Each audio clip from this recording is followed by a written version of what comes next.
Now, if you ever saw Srixon's Z65 trio of kind of better player irons, I think you'll agree they really were things of beauty, but they've replaced them with a new trio of irons, the Srixon Z65 range, designed to perform a little bit better and offer that same premium classic look to the irons. And I've got all three of them here. Obviously, just like the previous Z45 range, there's three different models. There's the 565, which is the largest iron. It's kind of a compact cavity back, designed at maybe low to mid handicap ranges. We've got the Z65, which is slightly smaller than that. It's a very compact cavity back, designed to give you a little bit more feel and workability. And then there's the classic blade, the Srixon Z965, which is the smallest, the most blade-like, going to give you the best feel and distance control. Srixon have updated the VT sole. It's going to move even more efficiently through the turf, which means more forgiveness through the turf, shallower divots, hopefully better distance control. Srixon have also made the groove slightly larger here. It's going to give you more consistency from wet lies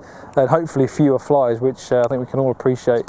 It's going to help us out on the golf course. Now, I've got a 6-iron in each model here. I've been testing them on my GC2 launch monitor here at West Hill Golf Club.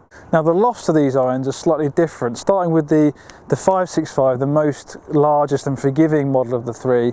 That's got the lowest loft at 27 degrees for the 6-iron, then 28 degrees for the 765, and then the 965 is 29 degrees. So 1 degree of loft difference between the three models. And from my testing, this worked out to be pretty much 4 or 5 yards between the three clubs in terms of distance, averaging around 174 with the 965, the blade, and then 179 with the 765, and then 183, I think, for the 565. So the 565 I hit further. Interestingly, the 565 actually had the highest ball flight, given that it is the lowest loft. That was actually quite surprising. I think that's down to the weighting in the head. You can see there's a lot of weight low in the head here behind the face. That's going to help get the ball up a little bit more and create a higher ball flight compared to the 965, which, despite having the highest loft, actually gave me the most penetrating ball flight. I felt like I could really squeeze it out there and control the ball flight, hit fades, hit draws, and really dial in on my distance control with the blade.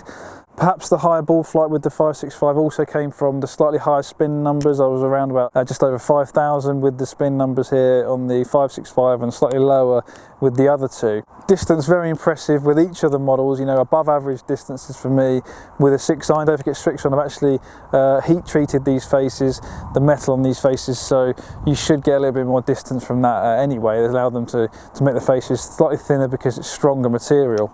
Stark differences in feel and sound. I think obviously the 565 is going to give you more of a firmer feel, more of a powerful, louder sound to it. Conversely, the 965, the blade, you know, is your classic thud at impact, that muted sound that you get from that forged blade.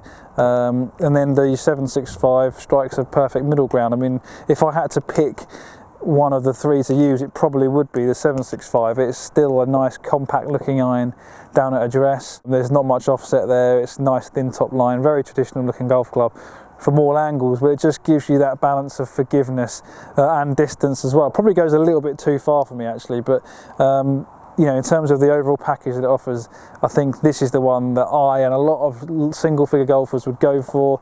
You know, the blade is really for your very competent ball strikers, and then the price package actually was the 565 for me. This is going to appeal to a lot of players. Like I said, even though it's the strongest in loft, it went the highest, it gave me the best trajectory, a little bit more spin as well, so that's going to help slower swing speed players get more distance. It's going to help the ball stop on the greens a little bit quicker, and it still looks like a traditional looking golf club. Obviously there's more offset and a thicker top line and a wider sole with this 565 iron, but I think it's going to inspire a lot more confidence for your mid handicappers while giving a more traditional looking golf club. Obviously distance irons can look quite chunky at times, but this one strikes a good balance between looking traditional and giving golfers the help they need at impact. So there you have it, the new Srixon Z65 series of irons. Lots of different performance characteristics within this trio. Certainly worth a try if you're in the market for a new set. Obviously they come more towards the premium price point, but you're certainly getting a lot for your money, so well worth a go.